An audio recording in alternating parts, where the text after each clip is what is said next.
Hey everybody, this is Andre here covering for Kevin on the Kevin Breeze channel, and in this video, we're going to be doing a comparison between the Samsung Galaxy A02s and the Samsung Galaxy A12. To get some more information on the pricing and availability of these devices, be sure to check the links in the description.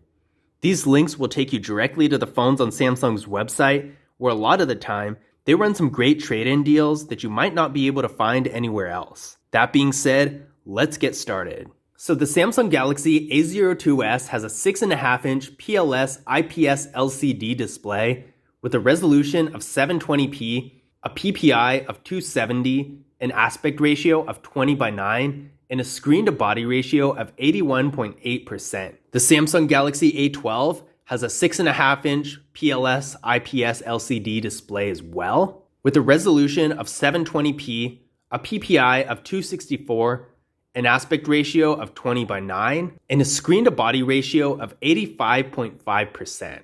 So really, these displays are going to be almost the same. The main noticeable difference between the two is that the Samsung Galaxy A12 has a slightly higher screen-to-body ratio, so the bezels are a little bit smaller, which makes the screen look a little bit bigger. Having smaller bezels means the phone's going to look a lot more sleek and a lot more modern, but overall, they do look almost the same display-wise. Now, both phones have a water drop notch for the front-facing camera, which I personally don't like this appearance at all. It makes the bezel look thicker than it actually is, and it's just a more dated look, as opposed to the hole punch that looks a lot more modern. So really, being that these are both newer phones, I do wish they had the hole punch design, and I'm hoping that in successors in the future, they do change to that look because I think it looks a lot better. Now, as far as the front-facing cameras go, the Samsung Galaxy A02s has a 5-megapixel front-facing camera,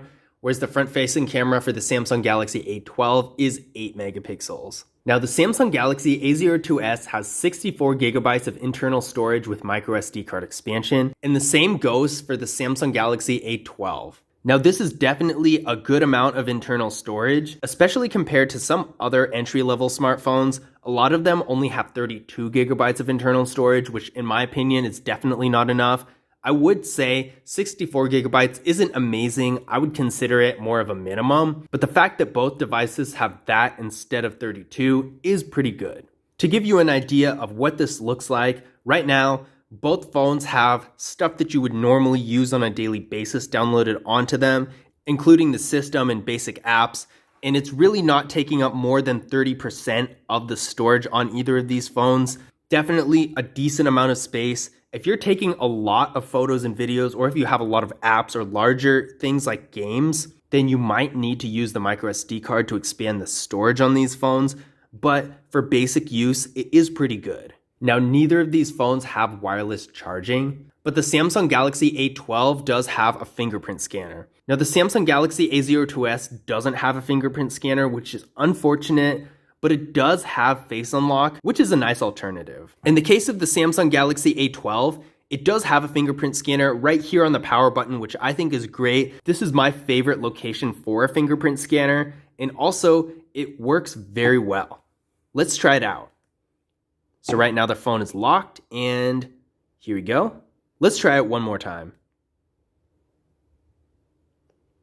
As you can see, it works really well. And that second time, my thumb was in a really weird position, not quite even on the scanner properly. And it still did recognize it, and it still unlocked really fast with no issues. And this phone also does have Face Unlock as well. So even though the A02s doesn't have a fingerprint scanner, both devices do have Face Unlock, which is nice. In the case of the A02s, it is too bad it has no fingerprint scanner, but at least it has Face Unlock, which is still more convenient than a pin. So that's good at least. Taking a look at the camera setups of these two phones, the Samsung Galaxy A02s has a 13 megapixel rear camera, a 2 megapixel depth sensing camera, and a 2 megapixel macro camera.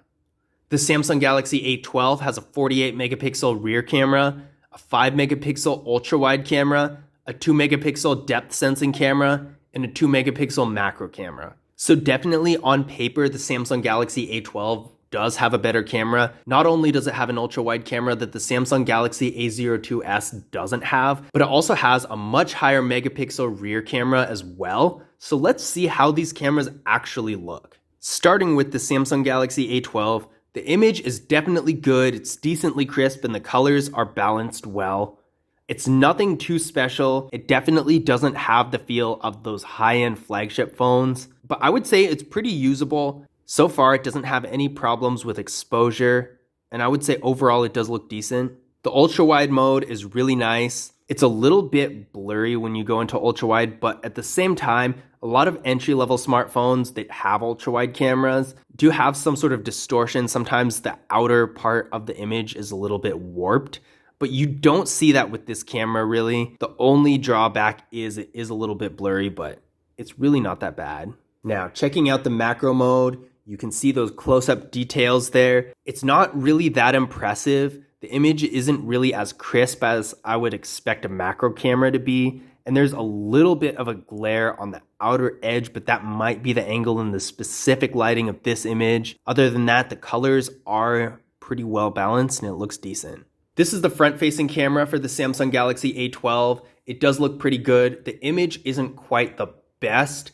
The exposure is a little bit high, but nothing too bad. It's not amazing, but it is usable. I would say in a professional setting, if I were taking pictures for serious content creation, I don't think I would use this camera that much, but at the same time, for casual use, it is pretty good. This is the portrait mode. The nice thing about this portrait mode is you can control the blur of the portrait mode. So if you want the subject to stand out a lot, you can turn the blur all the way up. If you want it to look more normal, you can turn the blur down. Overall, it's not the greatest, but it's not bad either. I would definitely say it is usable. Now, checking out the normal camera mode of the Samsung Galaxy A02s, it does look decent. It doesn't have quite as good quality as the Samsung Galaxy A12, but then again, it's not really that much worse either. The colors are decently balanced, but it's not quite as vivid as the A12, and the image is actually pretty crisp too. This is the macro mode, and honestly, I'm actually pretty impressed by this macro mode. There's still a glare there, just like there was with the Samsung Galaxy A12, but I think the details are a little bit more crisp too. You can really see the close-up details really well without it being blurry or grainy. This is the front-facing camera for the Samsung Galaxy A02s. Now, this is definitely not as good quality as the Samsung Galaxy A12. I definitely wouldn't use this camera in a professional setting either. I don't really know if it's even that usable for casual use. Any picture I take with this camera, I wouldn't really want to post on social media, whether I'm doing social media for a serious professional purpose or if I'm just doing it for fun. It just doesn't really look that good. Maybe something like Snap, something that you're just sending a picture for fun. Maybe I could understand that, but as far as making a picture that you actually want to use for something, I don't really think that this front-facing camera is really that usable for that purpose. Let's check out portrait mode. Surprisingly, even though I still wouldn't really use it for anything, the portrait mode isn't as bad as I was expecting. It's pretty decently blended. Again, you can control the blur, which is a really nice feature. And I really wasn't expecting it to be blended that well. Now, since the quality of the overall image isn't really that great, especially the colors, I don't think that having a good portrait mode in itself makes that big a difference. At the same time, it is interesting to note the portrait mode is actually pretty decent in comparison to the quality of the rest of the camera. Now, overall, I would say that although the Samsung Galaxy A02s seems to have a better macro camera, the overall performance of the camera is better with the Samsung Galaxy A12. It does have a better rear camera and a more usable front-facing camera, so I will give it that. In addition to that, both cameras can shoot video in 1080p on both the front and rear cameras, so there's really not much of a difference there. Now internally, the Samsung Galaxy A02s gets 4GB of RAM with a Qualcomm Snapdragon 450 processor. I ran a Geekbench 5 benchmark test on this phone a little while ago, and it came back with a single core score of 129 and a multi-core score of 488. Now these scores really aren't that great. If you're doing anything above basic activities like sending text messages, making calls, maybe browsing the web a little bit and doing some content consumption, it's not really going to hold up.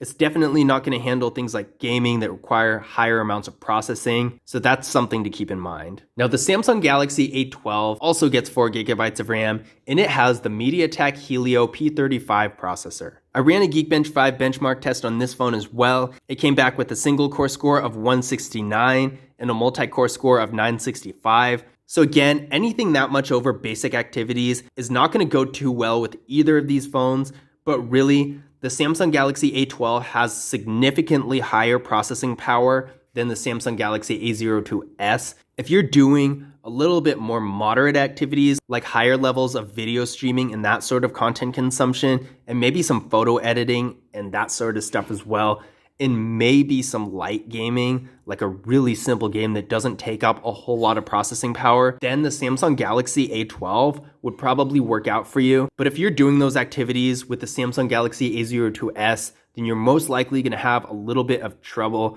because the processing power for this phone just really isn't that great. Now, both of these phones have 5,000 milliamp hour batteries that support 15 watt fast charging.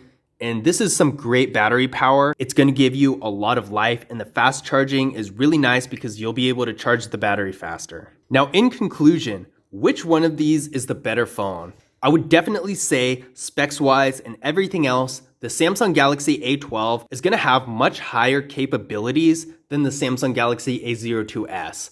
Not only does it have a much more powerful processor and a better camera, but it also has a fingerprint scanner, whereas the Samsung Galaxy A02s doesn't. And not only that, but the fingerprint scanner is in a location that's really hard to beat. This is probably the best location possible for a fingerprint scanner in general. Unlocking the phone, as far as security and everything goes, is going to be a lot more convenient. Another thing to note is the display. Even though the display is almost the same, the Samsung Galaxy A12 has significantly thinner bezels, which gives it a more modern look and just a better experience with the display in general. Now, the one thing the Samsung Galaxy A02s does have is a better macro camera. And that's a really subjective thing because really when looking super close, it's not really that much of a difference. So I definitely wouldn't base the decision on which phone has a better macro camera. It's really a small detail. And when you really compare the two, I don't personally think either of them are usable for professional purposes. And if you are looking for a phone that has a camera that you can use for professional purposes, I don't think these phones are really gonna cut it for you. I think in that case, you might want to look at something a little bit higher end, like the Samsung Galaxy A51, for example, that has an excellent camera. But as far as casual use, I really do think that the Samsung Galaxy A12, while being a bit of a step up from the Samsung Galaxy A02s in general, does have a more usable camera, more usable processor, better features in general for casual use if you're doing anything more than basic activities like sending text messages, making calls, doing a little bit of video streaming here and there and web browsing, all that stuff. If you're doing anything more, then the Samsung Galaxy A12 is most likely going to suit your needs better. That being said, if you're still torn between these two phones and want some more information on pricing and availability, be sure to check the links in the description. They'll take you right to the phones on Samsung's website, where a lot of the time they have some great trade-in deals that you might not be able to find anywhere else, and that might help you make your decision better. I hope you guys enjoyed the video, and as always, I'll see you in the next one.